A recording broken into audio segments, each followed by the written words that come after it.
delighted to say Keith Wood is with us. Keith, good morning to you. How are you? Good morning, Ger. How are you getting on? Yeah, good. Before we talk about the actual events on the field, I just want to talk a little bit about the stories coming from South Africa. I held up the picture earlier on from the Telegraph. It's of a woman throwing her child to onlookers below from a burning building in Durban. Thankfully, the child was caught and we believe is safe and well. The events in South Africa, the political unrest and the upheaval, at this point it has yet to have an impact on the tour schedule, but at some point there's a strong chance that it will have an impact on the tour schedule. What do the Lions do in a situation like this?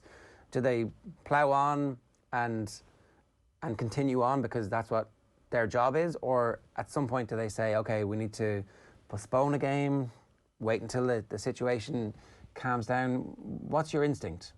Yeah, my instinct on it is that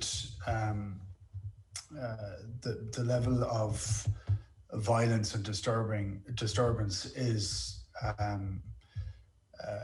it's just unbelievably difficult for them to try and make a decision on, and if it impacts and if it's in near any of the grounds, and I think then they have to make a decision. But if it stands at the present moment in time, I think, like in an awful lot of places, they'd be trying to say that when that level of lawlessness is going on, that to stop gives credence to it. So that makes it very difficult for them. So, look, I think the Lions' view down there, I think it's an incredibly complicated tour because of COVID anyway. And I think there are a lot of questions being asked in relation to whether the tour should be going ahead or not. And I think at this point that they're at a stage where they're on tour, they are in safe where they are. They are in an unbelievably tight bubble, apparently, and that the tour should just continue as it is. And because you don't want to kind of give over to different things. And it was interesting listening to an awful lot of the Brian Habana talking beforehand, saying that especially while the country is in such turmoil, anything to try and take your mind away from it is actually a benefit. So look, I think all these things are incredibly difficult, very complicated. We often say that sport and politics shouldn't mix, but we know that it does.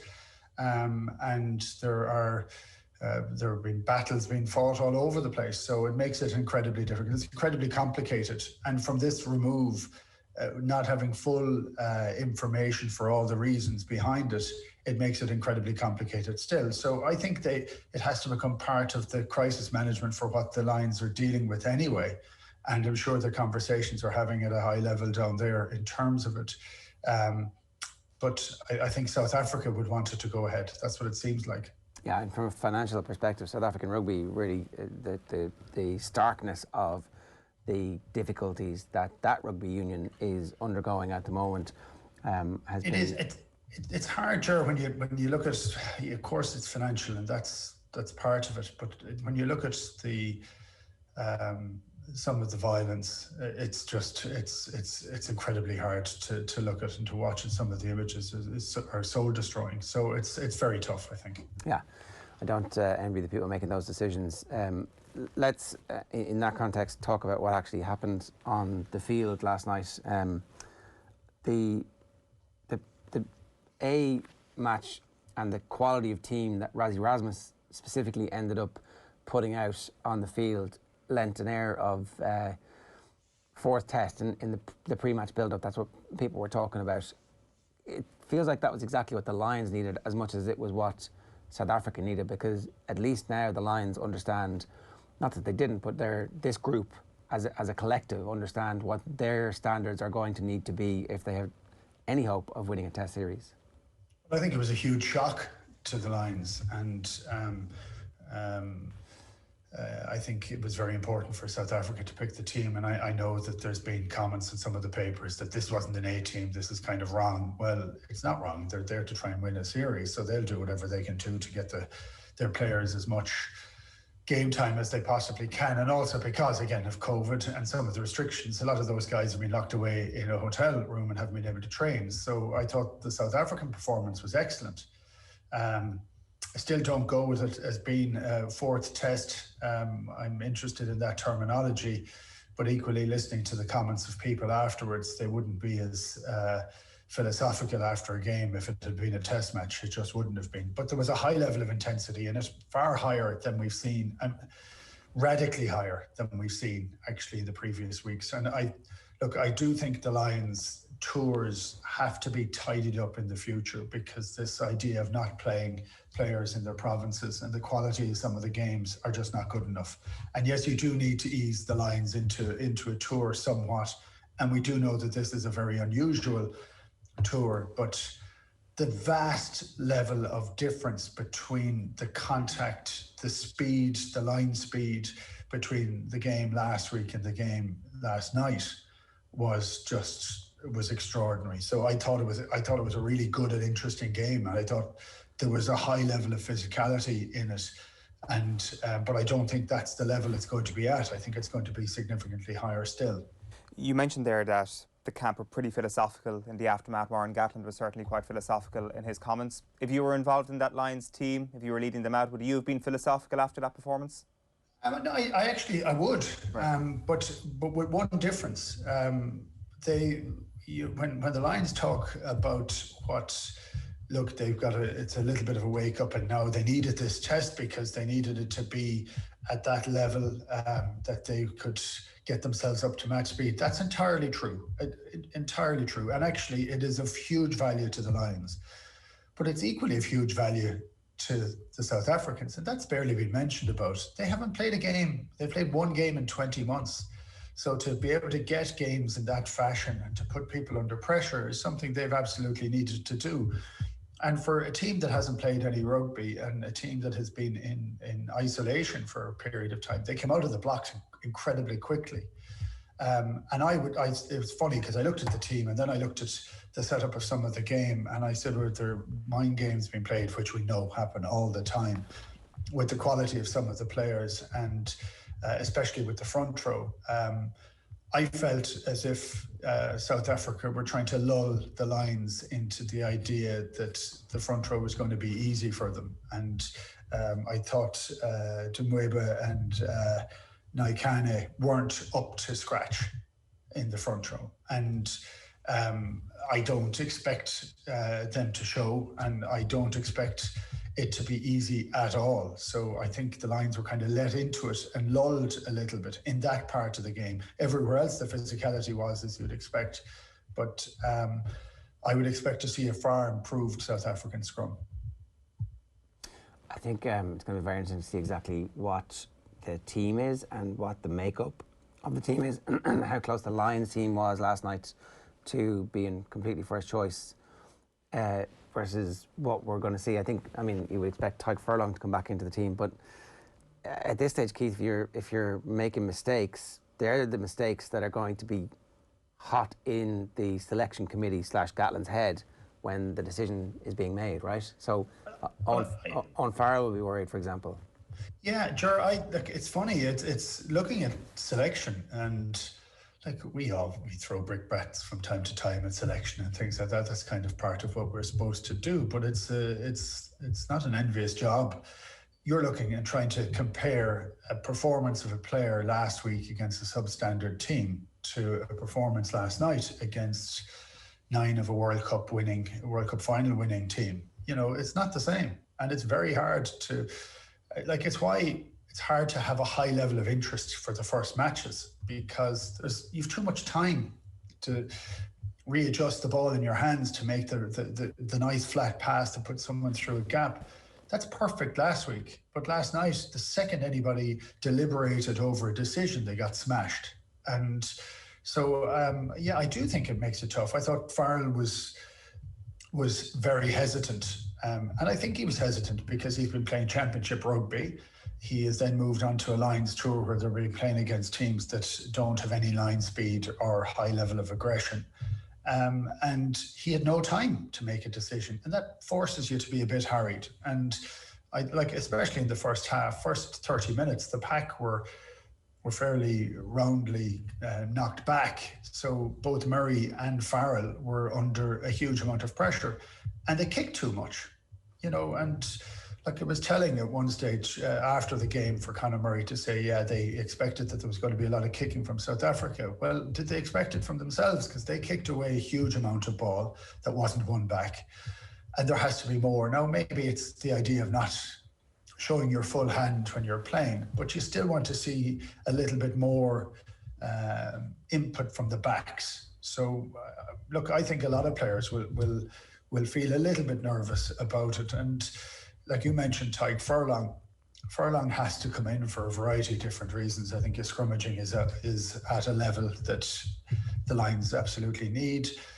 Also, his handling is now, and you can say that Sinclair's handling was excellent last night, and it was excellent last night. The difference between Furlong and Sinclair is that Furlong looks like he's going to absolutely run over you like a rhino, and he'll subtly pass the ball, as opposed to being a pivot 5 yards behind the gain line. So Sinclair maybe took 1 or 2 balls into contact, and if he's going to be that playmaker, he has to interest the backs or the defensive line before he passes it. Otherwise, people just rush past him and go out, and he's not quick enough to break through the gap. So for me, Furlong in open play does more as well, because if he decides not to pass it and he runs, there's an awful lot taking to stop him, you know.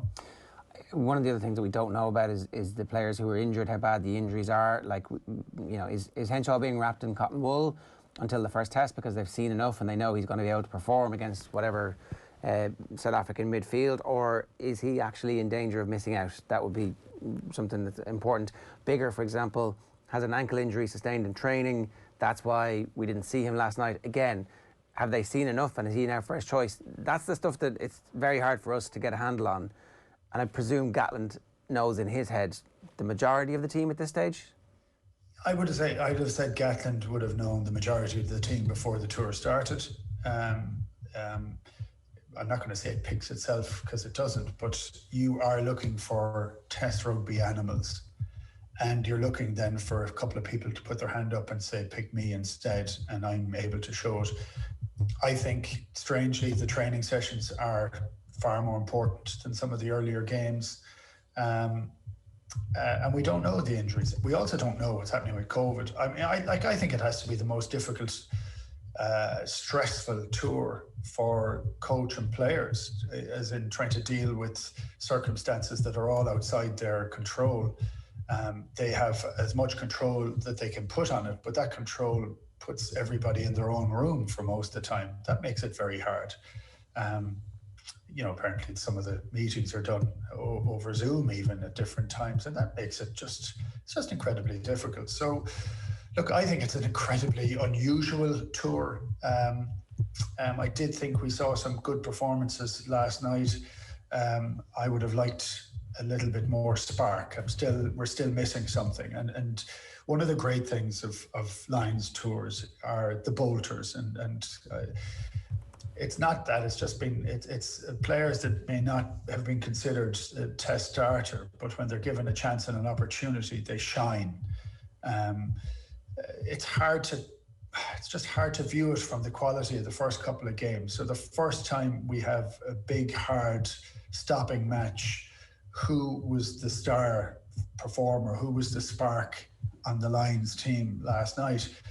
And I don't know that there was one necessarily. I thought a lot of the players played, you know, pretty well, but I don't think anybody shone. So that's something that would be a little bit worrying. The Faf de Klerk yellow card, was that in reality a red card if it wasn't being refereed by South Africans? Yeah, I looked at that 3 or 4 times, right? So I'm very hot on this thing. And when I looked at it first, it said red card. Then I listened to the justification to why it wasn't a red card, but it was a red card. You know, the main contact was not head to head. It was lower. It was a no arm tackle, shoulder charge, but there was a contact with the head afterwards, and there was a bit of force, and so for that it goes down as a red card, I think. I thought he was magnificent, mind you. You know, all told, I think he is just a class act. I think he brings the game to a different level of energy. and he was himself and Cheslin Colby, the two smallest guys in the field, were the class acts on the field last night. What else can you do to prevent Cheslin Colby having an overwhelming impact on his tour other than maybe not kicking the ball straight to him? Well, not kicking it to him is a really good start. I think that's very important. But not only that, your defensive line, it was interesting. I think Harris has been excellent on tour. And often the problem at 13 and your winger is the trust that you have between them. He rushed up into the line and then stopped about 5 yards short of him. You need to close down that space, and that's easier said than done. And he has the ability to turn you inside out. And you know, I've played against players like that they'll embarrass you, but you nearly rather that they embarrassed you and you've made a really good effort to it. He ended up being on his heels, too flat on the line with Rhys Ammett, and the second that happened, he was gone. I mean, his ability to step and move and change. I mean, there was one great tackle later on in the match by Makovinapola, and I thought he made the tackle because he didn't buy the dummy, and I thought he didn't buy the dummy because it was too quick for him to compute properly. So he just went where he was going ordinarily, made a fantastic tackle. For the backs, they get turned inside out at different times, and if there's any space, he's going to go in through it. Even for the tackle by Rhys Ammett on the line earlier on in the game, he nearly scored from 2 or 3 yards out, and there was no space. So it's look, you want to keep the ball away from him, but you also want to cut down the space. So if you're Harris, you just get into the tackle. You don't really think about it too much. You don't think about the dummy because either way you're going to end up looking stupid, or there's a chance you're going to end up looking stupid. Well, it was funny because he did virtually everything right, because he ran up hard in the line and he then stopped, but he needed to not stop. He needed to slow down and try and get him on one shoulder. And as it was, he was too square to him. So he got burned because of that. And there was a link. There has to be a bit of a gap between himself and Rhys Ammett, but in the defensive line, but they were incredibly flat because of it. And that's why I'm saying I don't know that it's necessarily his fault. It's understanding the player that's outside him. And but you need to be able to close that down, use the touchline really, really well. But you have to get onside you have to be on his inside shoulder so he can't step back that way. And if he does step back that way, it's somebody else's tackle to make, because he had to have been pushed into touch at that stage. How do you see the Alan Wynne-Jones situation playing out over the next little while, Keith? I think he's going to be back in training, Gatland was saying, on Monday. Yeah, I don't know. It's a really interesting one. Look, if the shoulder popped out and popped back in again, it may not have done a huge amount of damage. He may have a fairly lax shoulder anyway. You don't know. If you have a very tight shoulder and it dislocates, it rips everything. If it's a bit lax and he's had a few injuries on it before, it could just be something very small and very minor, and he gets back into it and has recovered very quickly. So by all accounts, he has recovered very quickly. I think it makes it a kind of strange dynamic to deal with. You have a new captain that's in there, but in my view, he would go straight back in as captain, and he would go straight back in to play in the test team if he is fit to do so. For me, he would be a test starter anyway. And Ron O'Gara made a great comment last night. Well, you don't put him on the bench because you want him to go out and put it all in, and if it goes, it goes. That's fair enough. But you don't do that in the bench, because if it goes, it goes, and then you're missing. You have to put a third second row on, so that's not what you need. So, no, I'd have him in there. I think he is a totem figure for the Lions. I think he can deliver for the Lions, and he was the original tour captain. For me, that would be the natural thing to happen. Is there any concern, if you were on Gatland, about having that conversation with Conor Murray? Now, in fairness, Murray's already come out and said, listen, he's probably going to be captain when he comes back in, and he's taking it well. But as a coach, I wonder, would you be a little bit hesitant or a little bit worried about that conversation? No, I think he gets over that very quickly.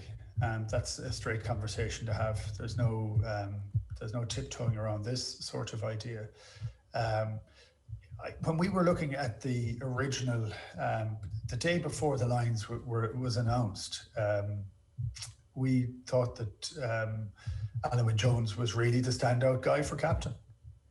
Maybe Ken Owens was the second guy. That was it. And so if you have a standout captain, you go with it. And he's done it before and he's comfortable with it. He wears captaincy quite lightly. I think that's a great attribute to have in such a tense environment. So, and look, the performance of Murray has come in for sustained criticism in the London Times by Stephen Jones this morning, suggesting that he's no longer worthy of his place in the team. Are you buying that? Look, Stephen Jones, he writes really well and really annoyingly at times, let's put it that way. So I don't think you level the amount of view that he has and take full credence on it. I thought Murray was below par, without a shadow of a doubt last night. I thought the pack were beaten to the point of where he was digging an awful lot. It's a very big difference when you watch, there's different styles, but you watch Faf de Klerk and the ball is there and he passes it. Now he's low to the ground, slung to the ground, and he's just passing straight from the floor. But he's not going in between legs and arms to get the ball half the time. And Murray did a huge amount of that. And for Murray to be very effective, the ball needs to be cleared in there. And he needs to get a lot of encouragement from outside too. And let's not beat around the bush on this too much. He was captaining a side, which I don't know how much he's captained sides before. And so this was a really big, huge day for him. And it wasn't easy for him. His pack were being fairly pummeled for a lot of the first half. In the second half, it picked up an awful lot. But I still felt we kicked too much ball. So I think his game needs to improve, but also the players around him need to improve. That's the nature of it. But look, he won't be happy with it. And his default is to kick when everything is too slow. Well, I'll tell you, an awful lot's going to be slow against South Africa because they pile guys in there. From the kickoff. Not always legally. Kickoff. No, not always legally, but you have to deal with all of that too. And it's a hard physical battle. It's one of the things that I was struck by Kyle Sinclair again, was with lovely play to get on the outside. That's fantastic. And the Lions absolutely need to do that. But you also have to meet the physical challenge. I don't know that you want to take them on physically. You don't want one-out runners. And I'm not a big fan of that. I'm not a fan of the tap and go for 10 penalties on the line. I'd say Ken Owens' left side is black and blue this morning from carrying it in. He was getting absolutely crushed. Yeah. The quality of the tackling was incredible and the force of the hits were incredible. But you have to attack the space just outside those players. And it has to be done at pace. So that you can, because you do have to meet the battle. Now, it's not about going up the guts because they win if you do that for the most part. And that's what happened last night. Keith, good stuff. Thanks a million for joining us. Cheers. Cheers, Jens. Keith Wood giving us some thoughts there this morning on last night's defeat for the Lions against South Africa 8. It's 32 minutes past 8 here this morning. We're going to take a quick break. If you want to get in touch with us, you can drop us a text on 087 9180 180, or of course, you can always leave a comment in the YouTube stream. OTB AM is brought to you by Gillette. Good morning. Start with Gillette. Put your best face forward with their new and improved razors.